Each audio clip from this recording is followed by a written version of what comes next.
Muy bien. Buen día entonces con todos los nuevos participantes. El día de hoy les voy a hablar sobre la violencia contra la mujer en la jurisprudencia peruana, eh, que desarrollamos esta actividad como parte del curso de Responsabilidad Social 7 en la Universidad Católica Los Ángeles de Chimbote.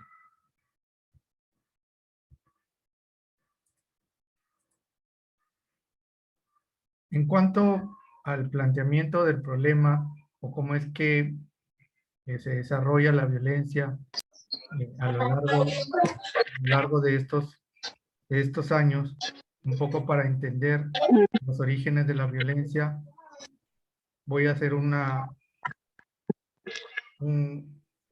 análisis retrospectivo acerca de este gran problema que nos aqueja hasta la actualidad. Bueno, la violencia surge en las relaciones que existen entre el hombre y la mujer, ¿no?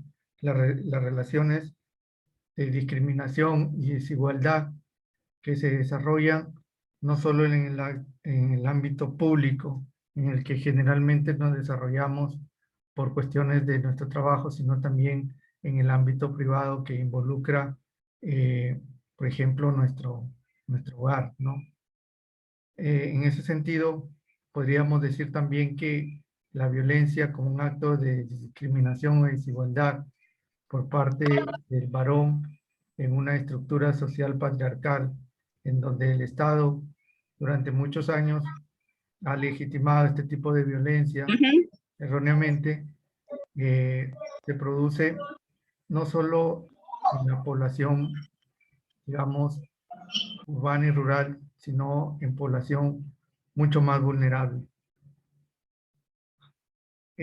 La violencia eh, la entienden algunos autores que se desarrolla desde un punto de vista universal, ¿no? ¿Cómo así? Que la violencia podría abarcar o abarca todas las razas, las etnias, todo el tipo de religión, sin discriminación. En cualquiera de esos escenarios, en cualquiera de esos contextos, hay algún tipo de violencia que se puede estar desarrollando. Y de manera particular, porque, como le dije, supera ya estas barreras de etnia y de la raza. Galtung, que es un sociólogo y matemático eh, que ha estudiado mucho sobre lo que son conflictos sociales, desarrolló un triángulo, ¿no? Que le dio el nombre del triángulo de Galtung. En ello, en ese triángulo, a manera de un iceberg, él definía que la violencia estaba dividido en tres aspectos, ¿no? La violencia directa, que era lo que uno visualiza, ¿no? Lo que uno puede observar, lo que está por encima del iceberg, y que básicamente ataca las cuatro necesidades fundamentales. ¿Y cuáles son esas necesidades fundamentales? Por ejemplo, las necesidades de supervivencia, las necesidades de representación o de identidad, las necesidades de libertad, las necesidades de bienestar, ¿no? Tenemos por debajo de esa violencia directa lo que es la, la estructural, que no es más la violencia que se ejerce hacia las mujeres en el ámbito económico, en el ámbito laboral, ¿no? Y la violencia cultural, que es una violencia que legitima la violencia directa y la violencia estructural, ¿no?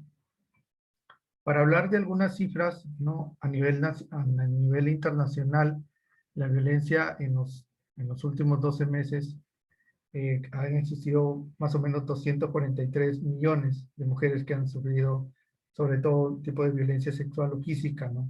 Ejercido principalmente por un compañero sentimental, ¿no? Y a nivel nacional, a pesar de la pandemia y de las medidas de aislamiento, que tal vez uno imaginaba de que estos actos de violencia iban a disminuir, tal vez el estrés o el mucho permanecer en el hogar acentuaron un poco los conflictos en el hogar y bueno, el estrés también por la misma enfermedad o por tener algún familiar cercano padeciendo esta enfermedad hizo que aumente por el contrario, la violencia, ¿no? Entonces, en el 2019 hubieron 181.000 casos, 181.885 casos, en el 2020, 61.000, pero que en realidad hubo un subregistro porque como a inicio de la pandemia, como 3 meses, los centros de emergencia mujer, que son los encargados de hacer este reporte, no laboraron, pero que en realidad cuando ya hubo el registro, la reactivación de sus actividades, se vio reflejado un aumento de los casos en el 2020, ya a finales del año, y en Tumbes, bueno, se reportaron 1.258 casos. ¿Cuáles son las bases teóricas que explican el desarrollo de esta violencia, ¿no? Han sido varios los autores que han escrito sobre cómo cómo es que se desarrolla este tipo de violencia, ¿no? Tenemos, por ejemplo, la teoría contractualista, ¿no? Esta teoría es tipo de que como sociedad nosotros otorgamos al Estado el poder de poder ejercer la violencia, sobre todo a las personas que alteran el ordenamiento jurídico, ¿no? Por ejemplo, si hay algún acto de un robo o de una agresión, entonces es el Estado el que se encarga de perseguir ese delito y a través de los operadores de justicia de ejercer la coerción o la violencia reprimiendo este tipo de conductas, ¿no? Eso es lo que plantea la teoría contractualista, el rol del Estado. En la teoría sistémica, a cargo de Perroni y Nanini, ellos sostienen que la violencia se ejerce por las relaciones o la interacción de las personas dentro de la sociedad, por esas relaciones que nosotros día a día mantenemos, tal vez en el ámbito laboral, en el ámbito familiar. Ese tipo de relaciones y las discrepancias que puedan existir eh, por las distintas habilidades que tal vez tengamos cada uno de nosotros, hacen de que también se desarrolle un tipo de violencia. Ramírez, que es otro autor, eh, plantea la teoría biológica, ¿no? La teoría biológica ya nos remonta a lo que es este, la época prehistórica, por ejemplo, como para entenderla mejor, en donde el varón, que por su fuerza, su contextura, para supervivir, tendría que salir a cazar a los animales para poder llevar el alimento al hogar, ¿no? Entonces, esa fuerza, ese rol, esa actividad que él desempeñaba y que la mujer se mantenía al lado o sumisa frente a la actitud del varón, generó en el tiempo de que también se ejerza por la naturaleza misma del varón la sumisión o el sometimiento de la mujer, ¿no? En Dulton y Golan plantearon otra teoría que es la teoría generacional. En la teoría generacional, esta plantea de que hay ciertas características individuales en los seres humanos que predisponen al desarrollo de la violencia. ¿Cuáles son esas características?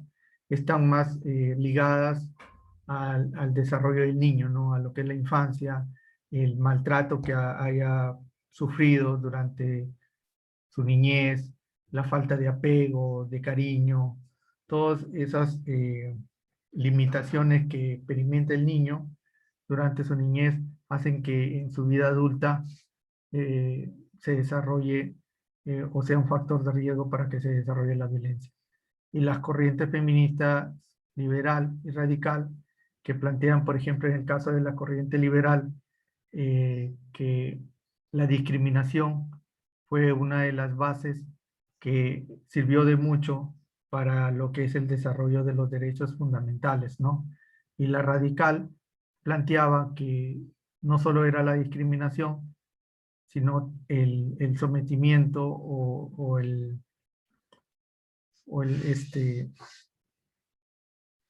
digámoslo así, el sometimiento básicamente de la mujer hacia el varón, ¿no? Y que también no solo ayudó al desarrollo de los derechos fundamentales en general, sino también a derechos inherentes a la mujer, ¿no?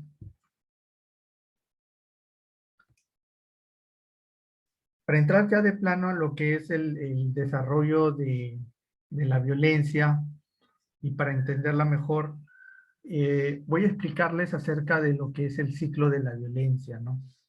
El ciclo de la violencia es, así como ustedes la están visualizando en esta imagen, tiene tres fases, ¿no?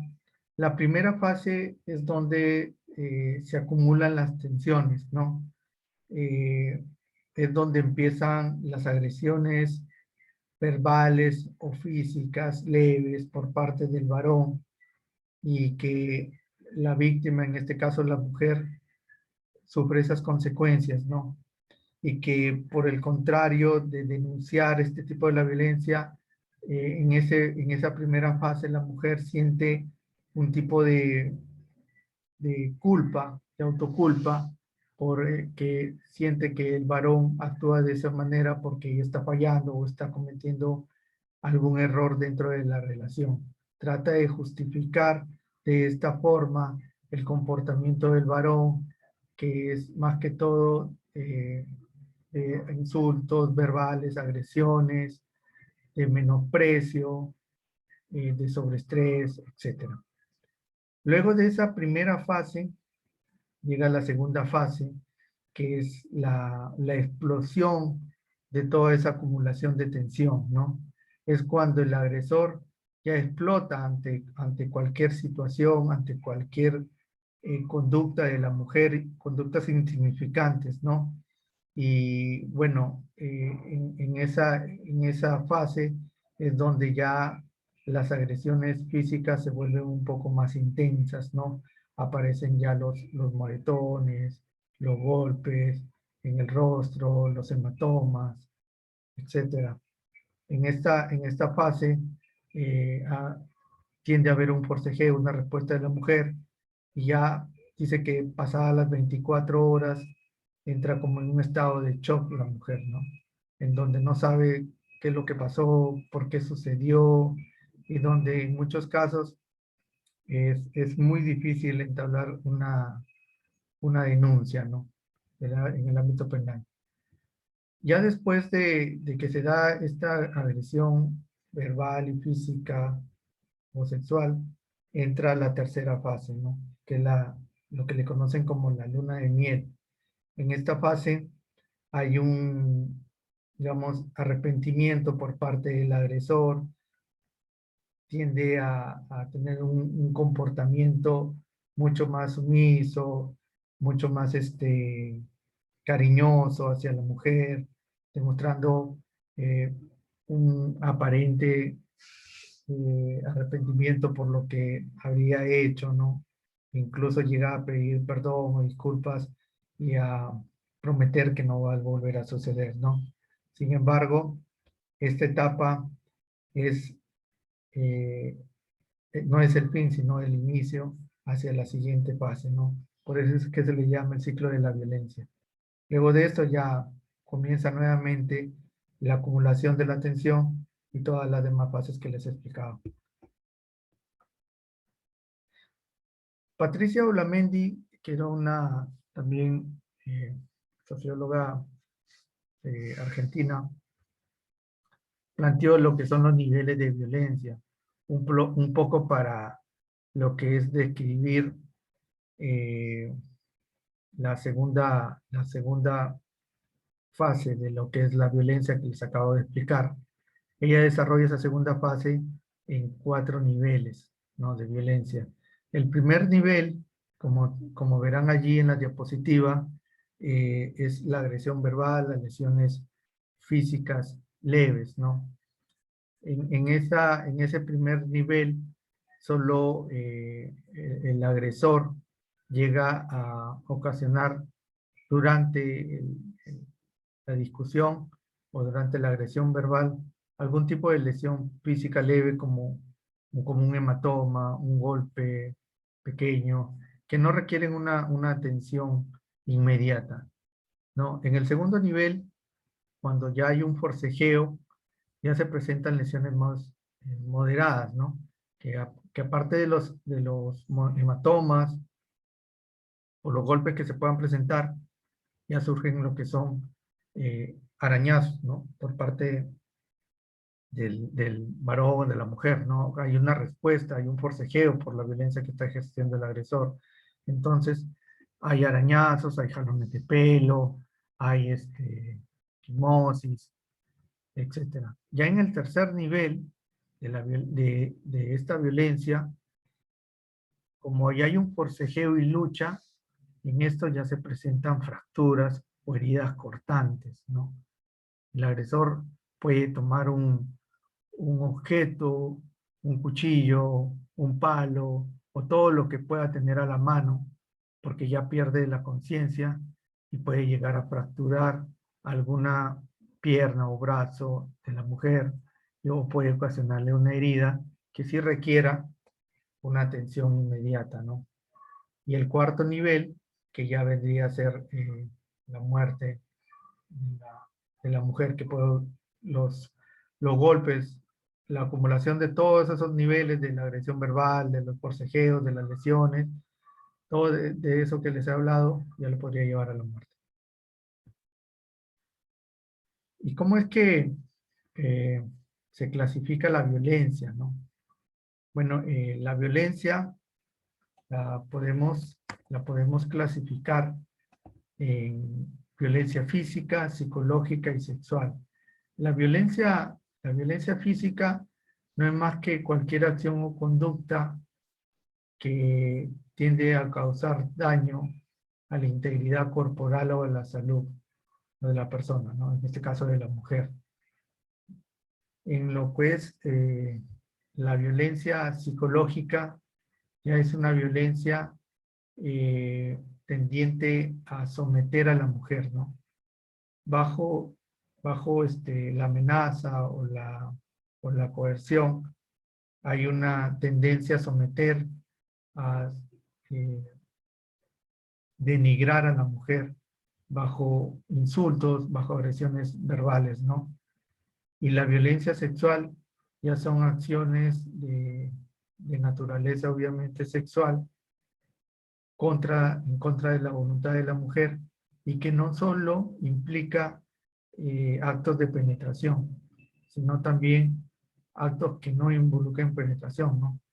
En el caso de tocamientos o de manoseos, etcétera. También se les considera como violencia sexual.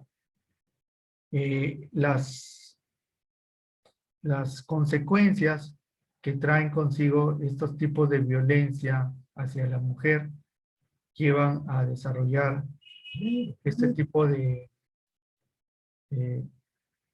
de situaciones, como por ejemplo que desarrolle bajo autoestima, ¿no? Que tengan tendencia a aislarse, a no buscar ayuda, no querer hablar con ninguna otra persona, incluso familiares, a llorar, miedo al agresor, inseguridad, inseguridad no solamente para realizar sus quehaceres diarios, sino también en el trabajo, ¿no? Si es que algunos estudian en la universidad, la depresión, que es una enfermedad muy, muy grave que seguramente en la pandemia está afectando a muchas personas, y la vergüenza y lo que es la culpa, ¿no? Esas son algunas de las consecuencias por las que atraviesa una mujer que es víctima de violencia física, psicológica o sexual. En cuanto a los factores de riesgo de la violencia, tenemos, por ejemplo, los factores de riesgo individuales, familia, comunidad y la sociedad. ¿A qué nos referimos como factores de riesgo? Aquellas situaciones o conductas que se desarrolla para que pueda ejercer o dar origen a cualquier tipo de estas violencias, ¿no? En cuanto a los factores individuales, se considera, por ejemplo, ser joven, un factor de riesgo, tener bajos recursos económicos, bajo nivel educativo, haber sido víctima de violencia durante la infancia o haber presenciado violencia. En la familia, los factores de riesgo es, por ejemplo, el rol de poder que tiene el varón en el hogar, ¿no? El poder, digámoslo así, económico o del sostenimiento del hogar. Eso de alguna manera se considera como un factor de riesgo para que más adelante se podría desarrollar la violencia, ¿no? Las discusiones que se desarrollen en el hogar también. En la comunidad, los factores de riesgo que se presentan, más que todo tienen que ver con el aislamiento, la falta de oportunidades que puedan tener ciertas comunidades, ¿no? Para tener acceso a información, a la salud, a la educación, la falta de empoderamiento no solo social, sino también económico, y en la sociedad, los factores de riesgo en la sociedad tienen que ver más que todo con esa ligereza o esa falta de actuación de nuestro Estado en, en frente a las conductas sexistas o violentas que se puedan desarrollar por parte del varón y que ciertas comunidades aún legitiman, ¿no? O aún permiten. ¿Y cuáles son las características que puede tener la violencia, ¿no? Aquí puedo mencionar 4 que son las más frecuentes. Por ejemplo, tenemos que es recurrente porque se presenta de manera periódica, de manera cíclica. Es intencional porque hay una intención por parte del agresor de ocasionar un daño, de poder o sometimiento, porque hay una relación de sometimiento de la mujer hacia el varón, y lo otro, tendencia a incrementarse, como les venía explicando, ¿no? En lo que es en las fases o ciclos de la violencia no acaba solo no inicia solo con, o termina con un insulto, con una agresión verbal, sino también con la muerte. Por eso es que se incrementa, es una característica de la violencia. En cuanto a, ya entrando a lo que son los derechos o la jurisprudencia internacional y nacional, y que nos podría ayudar cuando sea, si alguien es víctima de violencia contra la mujer. Tenemos, por ejemplo, la Declaración Universal de Derechos Humanos, el Pacto Internacional de Derechos Civiles y Políticos, el Pacto Internacional de Derechos Económicos y Sociales, ¿no? La Convención sobre Eliminación de toda forma de discriminación contra la mujer, la Convención de Naciones Unidas contra la Tortura y otros tratos crueles, la Convención Americana de Derechos Humanos, la Convención Interamericana para prevenir, sancionar y erradicar la violencia contra la mujer, violencia para. Ese es en el ámbito internacional. En el ámbito nacional, por mencionarles algunas, la Constitución Política del Perú, la Ley 30068 que incorpora el 108A, ¿no? De la figura de feminicidio, la Ley 30.364, ¿no? Que es para prevenir, sancionar y erradicar la violencia contra la mujer, que se maneja mucho en los casos sobre violencia, lo que es el decreto legislativo 1323, que fortalece la lucha contra el feminicidio, la violencia familiar y la violencia de género, y los plenos jurisdiccionales de las salas permanentes y transitorias, lo que conocemos nosotros en derecho como acuerdos plenarios, que son juntas de jueces supremos o superiores que a través de ellos se crea jurisprudencia para determinar o para aclarar algunos aspectos de la violencia y para que éstas tengan una aplicación inmediata y instantánea en los tribunales de justicia. Sí tenemos el acuerdo plenario 1/2016 y 5/2016. Les menciono esta jurisprudencia que existe porque, como verán, se ha desarrollado mucho ya a partir del año 1973, lo que es la protección hacia la mujer, ¿no? Todos estos declaraciones, pactos o convenciones y leyes que se han desarrollado se hacen con la finalidad de que se pueda erradicar o comenzar a disminuir los casos de violencia.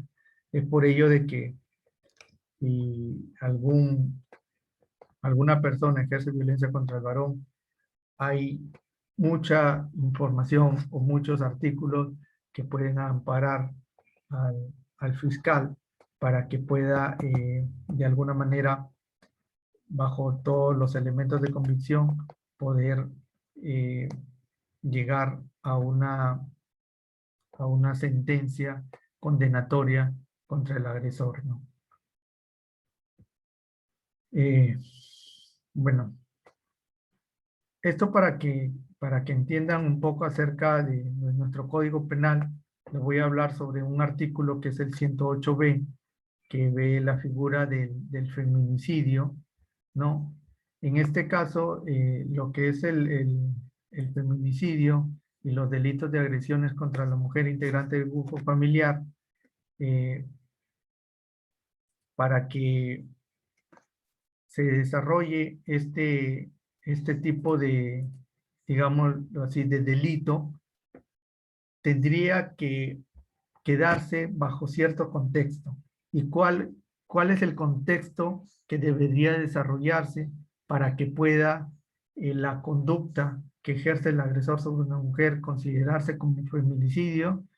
Dice el artículo del Código Penal que tiene que haber un contexto de violencia familiar, de coacción, de hostigamiento o acoso sexual, abuso de poder o confianza o de cualquier posición que le confiera a la autoridad o a la gente, o cualquier forma de discriminación contra la mujer, ya independientemente que exista o haya existido una relación conyugal o de convivencia con el agente,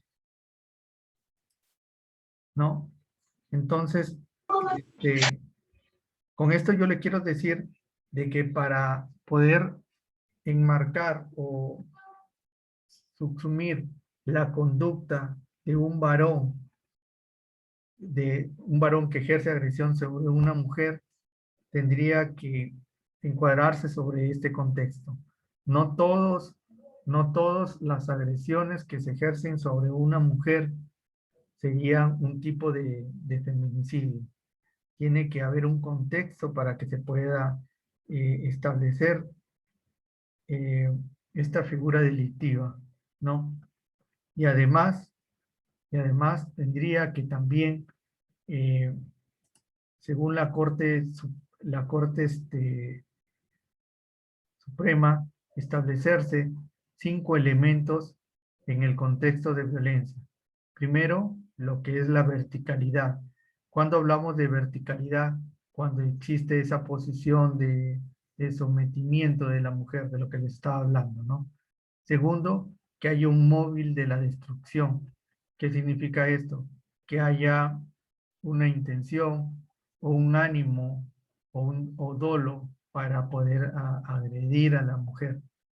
El tercero, que haya ciclicidad, o sea, que haya un periodo, como les expliqué lo que es el ciclo de la violencia, un periodo de agresión verbal, luego de luna de miel, un periodo de amor y un periodo de lucha, ¿no? Progresividad, ¿no? Que sea eh, en el tiempo, que se vaya acumulando y que termine inclusive con la muerte, ¿no? Que vaya avanzando.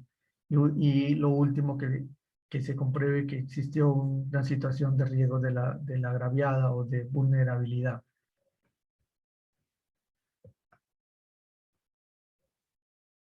Bueno, eso, chicos, es todo en cuanto a lo que les tengo que comentar acerca de lo que es la violencia contra la mujer. Quiero finalizar explicándoles algunos ejemplos de violencia contra la mujer para que ustedes entiendan mejor la figura, ¿no?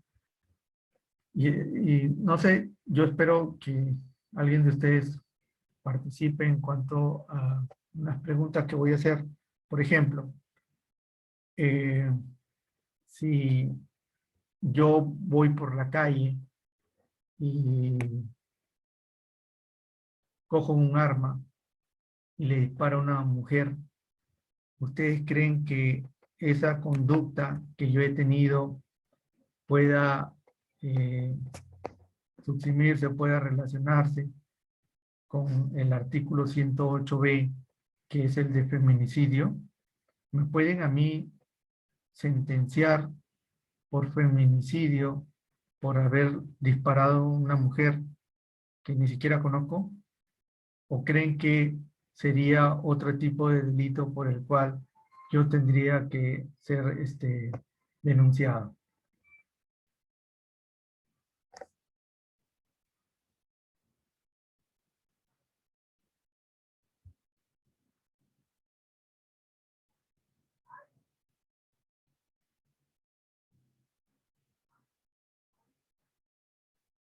Chicos, ¿me escuchan?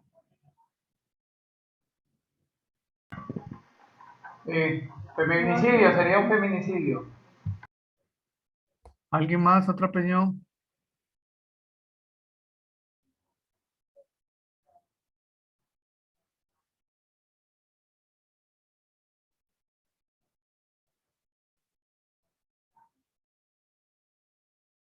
¿De las chicas? ¿Están ahí?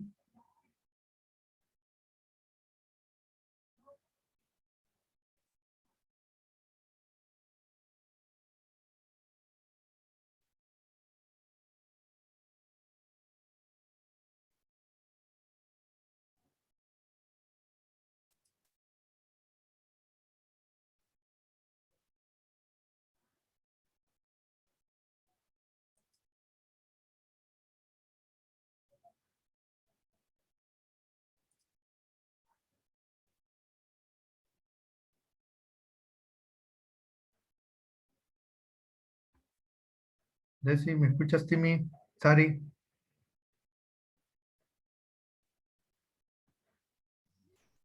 Hola, sí, sí te escucho, pero la pregunta no te escuché muy bien. Se escucha un poco bajo tu voz. sí, porque ando un poquito mal de la garganta. No, les comentaba el caso, por ejemplo, que el ejemplo de que yo vaya por la calle y sin ningún motivo coja un arma, le dispare a una mujer que no conozco, si esa acción que yo he cometido configuraría como un delito de feminicidio o como solo un delito de homicidio, ¿no? ¿Ustedes qué piensan de acuerdo a lo que les he explicado?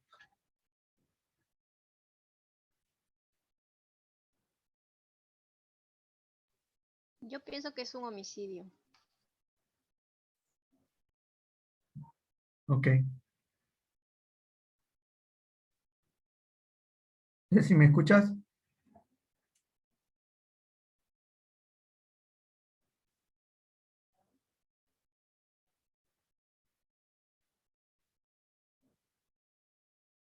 Astrid.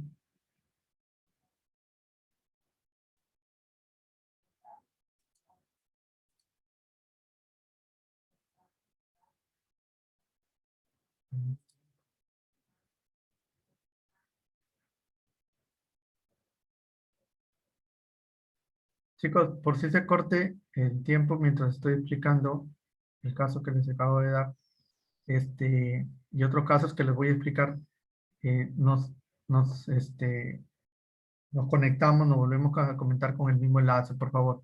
Solo serían unos 5 minutos más después de lo que yo hable en esto. Termino de hablar, explico 2 casos más y ya con eso culminaríamos, ¿sí? Por favor. Porque estoy viendo que en Zoom ya solo quedan 2 minutos, entonces sí le pediría de que apenas termine se vuelvan a conectar en el mismo enlace, ¿sí? Y doy ahí respuesta al caso que he planteado y como le repito, explico 2 casos más que ocurrieron en Tumbes para que ustedes entiendan mejor la figura de lo que es el feminicidio. ¿Sí? Por favor.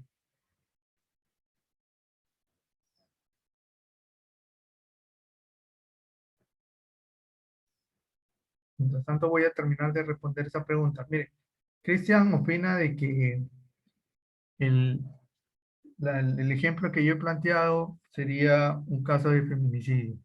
Timmy piensa de que es un caso de homicidio. Bueno, De acuerdo a lo que yo les he explicado, la respuesta correcta sería la de Timi, ¿no? Que es un homicidio. ¿Por qué? Porque, como yo les decía, el feminicidio, para que pueda establecerse o pueda configurarse, tiene que desarrollarse bajo cierto contexto, ¿no? De violencia, de coacción, de amenaza, de sometimiento, de presión, etcétera. Entonces, si no se puede demostrar ese contexto, solo estaríamos ante una figura de homicidio. En este caso sería un homicidio por ferocidad, porque no tiene ningún móvil, ¿no?